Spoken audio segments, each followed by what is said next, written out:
मुनफरिद programme यहाँ पर मुनक्किद किया। यकीनन किसी के बेहतरीन कामों की सताइश करना ये भी नेकी के ज़मरे में आता है। हमारे शकील तैराकी साहब जो है, ये ना सिर्फ हमारे शहर बल्कि बैरून शहर और अंदरून ज़िला ये एक बहुत ही यानी मैं समझता हूँ एक मशहूर नाम है। जहाँ भी गर्क आब होने की कोई भी हादसा होता है, साहनिया होता है, जब हालात इस तरीके के हो जाते हैं कि अब लाश मिलना नामुमकिन हो जाता है और लाश ऐसी जगह ऐसे मकाम पर जाकर फंस जाती है जहां पर अच्छे से अच्छा तैराक, अच्छे से अच्छा जानकार वहां तक नहीं पहुंच सकता।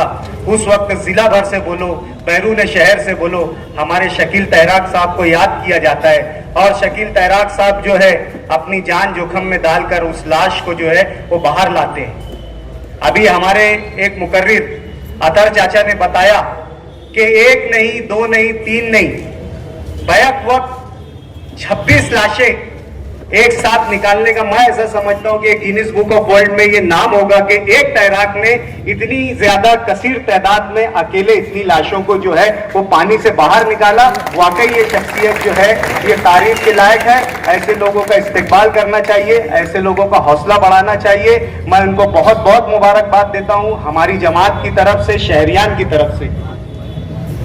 आप लोगों ने देखा होगा कि कोविड का जमाना था, हमा हमी थी, हर कोई जो है दहशत के माहौल में था, कोई घर से बाहर नहीं निकल रहा था, कोई किसी इंसान के, जिंदा इंसान के करीब नहीं जा रहा था।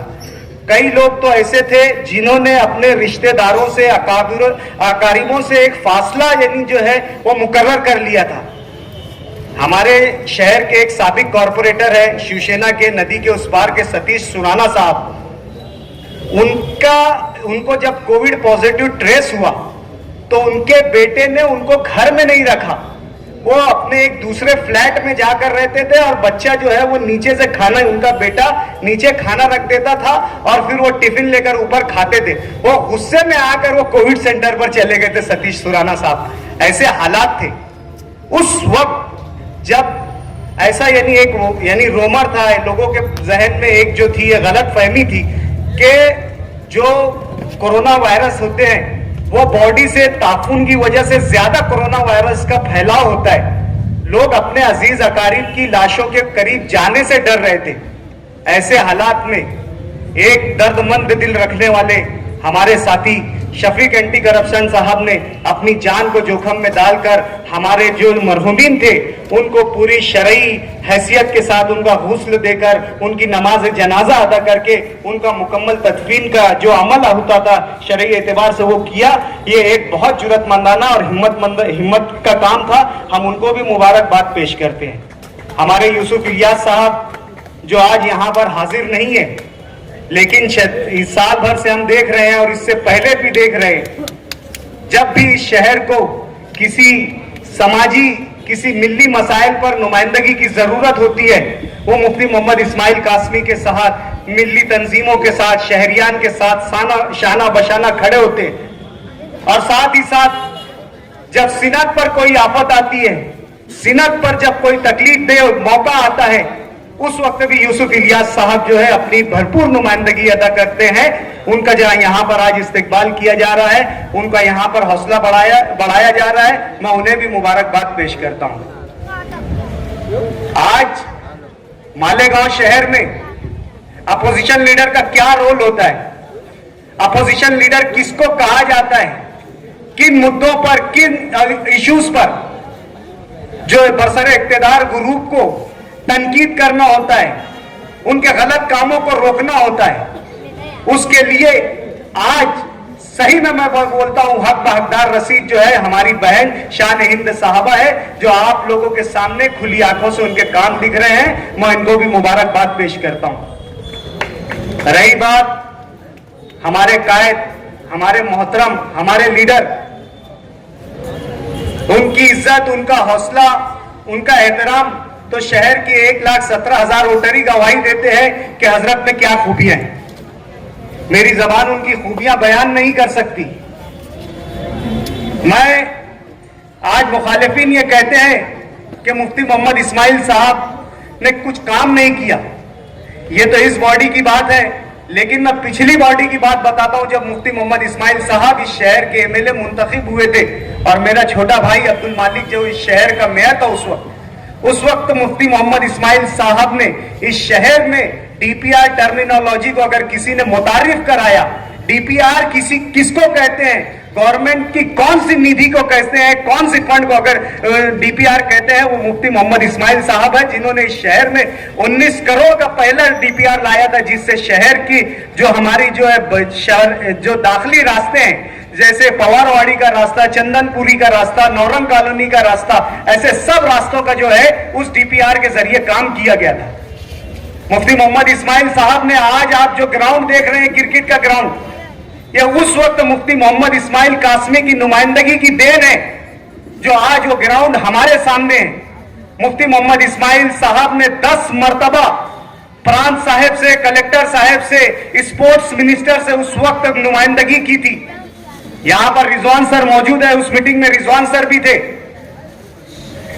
यहां पर एक तजवीज आई थी कि जो स्पोर्ट्स का फंड होता है वो पूरा के पूरा जो है हमारे अजीज कल्लू स्टेडियम में जो है वहां पर खर्च किया जाएगा, और इस फंड की मुकम्मल लड़ाई जो है उस वक्त के एमएलए मुफ्ती मोहम्मद इस्माइल साहब ने लड़ी थी।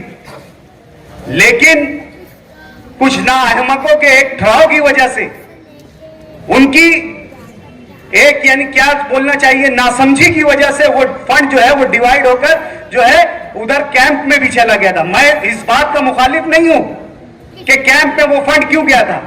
हम उस वक्त भी बोल रहे थे कि इस आप एमएलए हो दादा भुसे साहब, आप अपनी मेहनत, अपनी कोशिशों से एक नया फंड लाकर वहां पर आप इंडोर स्टेडियम, आउटडोर स्टेडियम कायम करें। यह मालेगांव शहर के इस हलके के लिए यह फंड आया है, आप इसे रहने दिया जाए। लेकिन एक ठहराव की वजह से उस वक्त फंड तकसीम हो गया। कहने का मतलब यह है कि मुफ्ती मोहम्मद इस्माइल कासमी साहब ने कभी कामों की तशहीर नहीं की।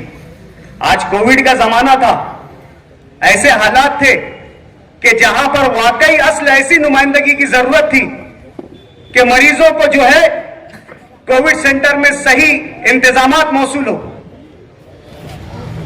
हम लोग कमिश्नर साहब जो इस वक्त कोविड के नोडल ऑफिसर थे, उस मीटिंग में बैठे हुए थे। पहले पेशेंट ट्रेस हुए, उसके साथ उनके तमाम रिश्तेदार जिनको सस्पेक्टेड बोलकर मंसूरा में रखा गया। एक बात मैं आपको बताता चलूं कि कोविड सेंटर का जब सीसीसी का कोई नज्म नहीं था, कोई ऐसा बड़ा मकाम नहीं था जहां पर कोविड पॉजिटिव पेशेंट के रिश्तेदारों को जो सस्पेक्ट है उनको वहां रखा जाए। कमिश्नर साहब ने मुफ्ती मोहम्मद इस्माइल साहब से दरख्वास्त की कि आप मंसूरा के जिम्मेदारान से बात करें और उसे सीसीसी सेंटर में तब्दील करें। उस वक्त मुफ्ती मोहम्मद इस्माइल कासमी साहब ने जाकर मंसूरा के जिम्मेदारान से बात की और हमें इतना बड़ा सीसीसी सेंटर मिला। उस सेंटर पर जब खाना पहुंचाने की बात आई, जो मरीजों के लवाकिन थे, रिश्तेदार थे, उन लोगों को जब खाना पहुंचाने की बात आई तो कोई तंजीम आगे नहीं आई। बहैसियत जमीयतुल उलमा के सदर मुफ्ती मोहम्मद इस्माइल साहब ने वहां तजवीज पेश की कि जमीयतुल उलमा इन मरीजों को और उनके रिश्तेदारों को कोविड के दौरान खाना पहुंचाएगी। और मुफ्ती मोहम्मद इस्माइल साहब के जो साथी थे, सिकंदर, खालिद सिकंदर, मसूद कंपाउंड वगैरह ने वहां पर खाने का नज्म किया। ये नुमाइंदगी थी मुफ्ती मोहम्मद इस्माइल साहब की। अल्लाह ने आज उन्हें एक जलीलुल कद्र ओहदे पर नवाजा, उप विधान समिति का मेंबर बनाया। यह उप विधान समिति अपने आप में एक अहमियत की और अपने आप में एक पावर रखने वाली कमेटी है। यह उप विधान समिति विधानसभा में जो बिल पेश किए जाते हैं और जो ऑर्डिनेंस बिल में तब्दील होते हैं, उन बिल की जो है वो निगरानी करती है। उस बिल में जो कानूनी नुकात होते हैं उसकी निगरानी करती है। और साथ ही साथ असेंबली हॉल में और विधान परिषद हॉल में जो सदस्य अपने गैर इखलाकी हरकत करता है या जो है गैर संवैधानिक हरकत करता है, उस पर यह कमेटी पकड़ बनाती है, उसकी यह कमेटी जो है उसको गिरबयान कसती है। यह इतनी अहम कमेटी होती है कि जब कोई वजीर आला किसी वजह से वजीर आला नहीं रहता है तो वो इस कमेटी का चेयरमैन बनता है। आपने नीतीश कुमार के बारे में जाना होगा, जब जतिन राम मांझी को किसी मामले से नीतीश कुमार को हटा दिया गया था, जतिन राम मांझी को बिहार का मुख्यमंत्री बनाया गया था, तो नीतीश कुमार जो है वो ये उप विधान कमेटी के चेयरमैन बनकर पूरी विधानसभा का जो है अपने माहौल संभालते थे। अभी सुशील कुमार मोदी को उप मुख्यमंत्री नहीं बनाया गया और अभी उनको जो है सांसद नहीं बनाया गया था। इस दौरान में उनको जो है सुशील कुमार मोदी को जो है यह पद दिया गया था और कुछ दिनों के लिए महाराष्ट्र में अशोक राव चौहान जो है ये उप विधान समिति के सदस्य रहे हैं। ये इतनी बड़ी और इतनी अहम कमेटी है और अल्लाह ने मुफ्ती मोहम्मद इस्माइल साहब को यह एजाज बख्शा कि आज वो इस कमेटी के जो है रुकन है। मैं यहां पर बहुत सारी बातें करना चाहता था लेकिन वक्त की कमी है, वक्त की तंगी है। आज मैं उन तमाम लोगों को और उन शहरियान को मुबारकबाद पेश करता हूं कि जिन्होंने गुज़िश्ता असेंबली इलेक्शन में मुफ्ती मोहम्मद इस्माइल साहब को, मजलिस इत्तेहादुल मुस्लिमीन के उम्मीदवार को और साथ ही साथ महागठबंधन और जनता दल के तायद करदा उम्मीदवार को मुफ्ती मोहम्मद इस्माइल साहब को चुनकर दिया। कोई मौका नहीं था, आज ये मौका है। मैं उन तमाम लोगों के शुक्रिया के साथ अपनी बात खत्म करता हूं। वाखिर दावाना अनिल हम्दुलिल्लाहि रब्बिल आलमीन।